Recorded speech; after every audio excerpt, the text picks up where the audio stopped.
خو چې دا کم زمونږ مسافر ملګري دي خاص کر کې نو د خپل وطن د خړو خورو نظار مسافري د غلامۍ نامه ده. سلامونه، نیکې هیلې، احترامات مې ومنئ. رفت و فریده یم د ادب زار د پاڼې نه په دې هیله په دې امید سره چې د ژوند په موضوع کې به د ژوند نه به خوندونه اخلو. ملګرو لکه څنګه تاسو دا پاته هم دو چې موږ یو کوشش کوو، یو زیار کوو د تاسو دپاره چې شاعران ملګري په شیشه باندې تاسو له وړاندې کړو. نن مو هم کوشش کړی، موږ راغلي یو چې راټ کوټلي کالا سلیخونیلا چې د ادب استاز ښاغلی نیک عمل مظلوم خټک صاحب ژوند کوي. د ده وخت تر وخته تپوسونه هم کوو، خو د ټولو نه مخکې د ادب زار په پاڼه کې ښاغلي نیک عمل مظلوم خټک صاحب ته هرکلی وایي. ډېره مننه رفت صاحب ستاسو او د مظهر صاحب او د ادب زار د پاڼې د ټول ټیم ډېر مشکور یم.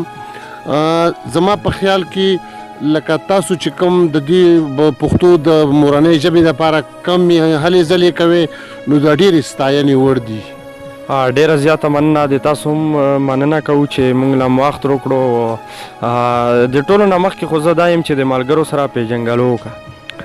زما جی نیک عمل نوم دی، مظلوم مې تخلص دی، د چراټ کوټلي کلان صالحانې اوسیدونکی یم. ډېره زیاته مننه. زه ویم چې د پروګرام د ښکلا دپاره او د مرکې د ښکلا دپاره د ملګرو سره څه شریکه چې ملګري ته خوندونه واخلي. غریب شه چې د خپلو پردو نیت درته معلوم شي. غریب شه چې د خپلو پردو نیت درته معلوم شي. کار پرېږده چې د ښځې محبت درته معلوم شي. واه حد دی یار، دا شعر بیا ووایه یار. غریب شه چې د خپلو پردو نیت درته معلوم شي. کار پرېږده چې د ښځې محبت درته معلوم شي. څو ورځې وروڼو خویندو ته پیسې ورکول بند کا. څو ورځې وروڼو خویندو ته پیسې ورکول بند کا. د وینې د رشتې به حقیقت درته معلوم شي. څو ورځې په دوستانو پیسې مه خرچ کوه شوم شه. څو ورځې په دوستانو پیسې مه خرچ کوه شوم شه. محفل کې به د هر اشنا نفرت درته معلوم شي. ډېر ښه شعر دی یار. او ته څو ورځو ته راشي احترام دې ځکه کېږي. ته څو ورځو ته راشي احترام دې ځکه کېږي. پوخ کېنه چې په کور کې خپل عزت درته معلوم شي. او دا نن چې پې د لوړو غرونو سر ته خیږي، لږ زور شه چې د دغو خپو طاقت درته معلوم شي. او کلس لکه فایده وي خو توبه به ترې وباسي. انجام که د کارونو د شرکت درته معلوم شي. او د پاره د ازمیخت دی رب څو ورځو ته بیمار کا. د پاره د ازمیخت دی رب څو ورځو ته بیمار کا. د لور جواب بخپله د رحمت درته معلوم شي. ډېر ښه دی یار. ویلی ځه که نرې خپله پونده خوله کې راکا. ویلی ځه که نرې خپله پونده خوله کې راکا. مظلومه چې مې زور د بلوغت درته معلوم شي.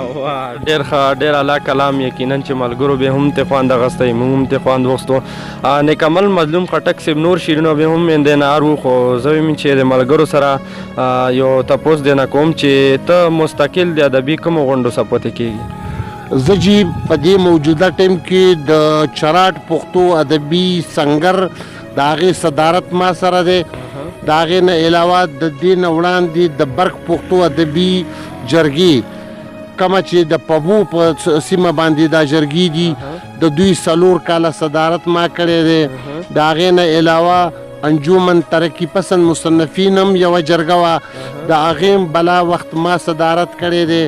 د دې نه علاوه بله یو دستار پښتو ادبي جرګه ده چې د هغې هم 3-4 کاله ما صدارت کړی دی.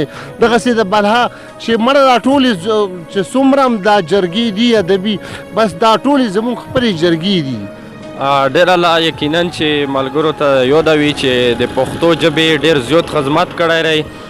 نیک عمل مظلوم خټک صاحب نورې پښتنې به هم کوو، خو د ملګرو دپاره څه شریک کا چې ادبي تنده یې زمونږ د مینې افسانه د چا نه پټه نه وه. زمونږ د مینې افسانه د چا نه پټه نه وه. خلکو تې غر جوړ کو، خبره دومره غټه نه وه. ډېر ښه دی یاره، حد دی یار.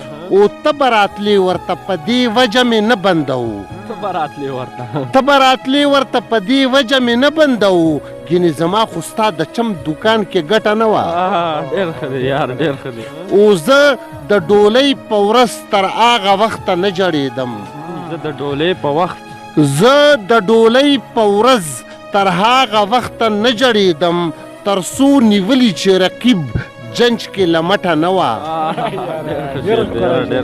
او هغې ته پته وه د پلار د دشمنۍ د انجام هغې ته پته وه د پلار د دشمنۍ د انجام ګینې هغه چې په سوره کې تله څه جټه نه وه نن هغه پیغلې په غوجلو کې سپیا کې تپي نن هغه پیغلې په غوجلو کې سپیا کې تپي چې پاسولي مور په عمر کې لکټه نه وه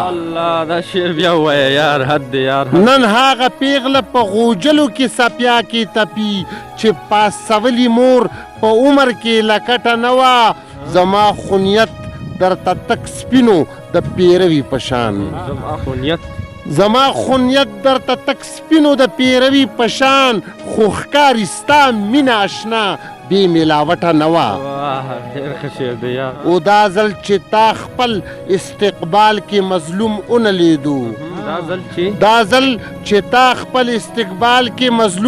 لیدو یو یې نظر بلې جانانه روغه سټه نه وه ډېر ښه دی یار ډېر ښه کلام یقینا چې ملګرو به هم ته خوند اخیستی موږ ته خوند واخیستو مظلوم صاحب یو بله پوښتنه یې نه کوم چې په سوشل میډیا د لارې کوم ملګري چې د سوشل میډیا د لارې ادبي خدمات کوي د موږ په شان لکه مرکې کوي د ملګرو نه نو دغله په کوم نظر باندې ګورو خپل نظر پې پیش رفت صاحب رښتیا خبره خو دا ده چې زما خپل زه لکه ما سره مانم چې چا مې انټرویو کړي ده نو ما اکثر دا خبره کړې ده چې دا څنګه چې د اسلام لکه دا هره خبره د دې تبلیغ په خلکو باندې آباده ده نو هم دغسې ستاسو غوندې چې دا ادب دپاره دا د مورنۍ ژبې خدمت یو عبادت دی نو څوک هم چې د دې خدمت کوي نو زه هغې ته لکه ډېر په دروند او په ښه نظر باندې ګورم الله دې ورته ډېر عمرونه ورکړي ډېر الله یقینا چې تاسو ډېر ګټور نظر سره پې پیش کړو زه یم چې د ملګرو د ادبي تندې پوره نور شعرونه هم د موږ سره شریکه چې ملګري ته خوندونه واخلي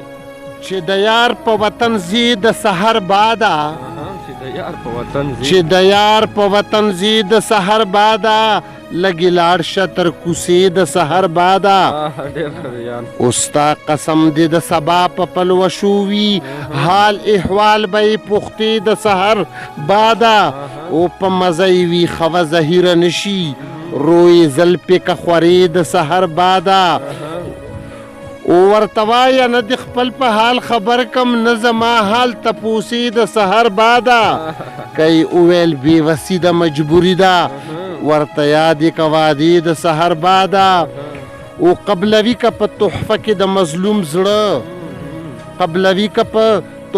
د مظلوم زړه ورته یوسه دا ایرې د سحر باده ډېر ښه کلام یقینا چې ملګرو به ته خوندونه اخیستي وي هر کلام یې یو تر بله ښکلی و ملګرو نه ځانګړې غوښتنه کوو چې تر نورو ملګرو پورې د ده شعرونه د ده کلامونه ور ورسوو نورو ملګرو سره شیر کو چې نور ملګري هم ته خوند واخلي نو مظلوم خټک صاحب ټول ولس دا وخت تاسو ګوري نو ولس لا پیغام میرکا خاص کر کې ټول ولس ته خو چې دا کم زموږ مسافر ملګري دي خاص کر کې نو د خپل وطن د خړو خورو نظار مسافري د غلامۍ نامه ده زه لکه ټول چې کم زموږ بهر ملګري دي الله تعالی دې ټول چې کم مقصدونو دپاره تللي دي نو الله تعالی دې ټول په ډکو منګولو باندې خپل وطن ته راولي او په دې ځای کې د هغوی ته د رزق څه ذریعه جوړه کړي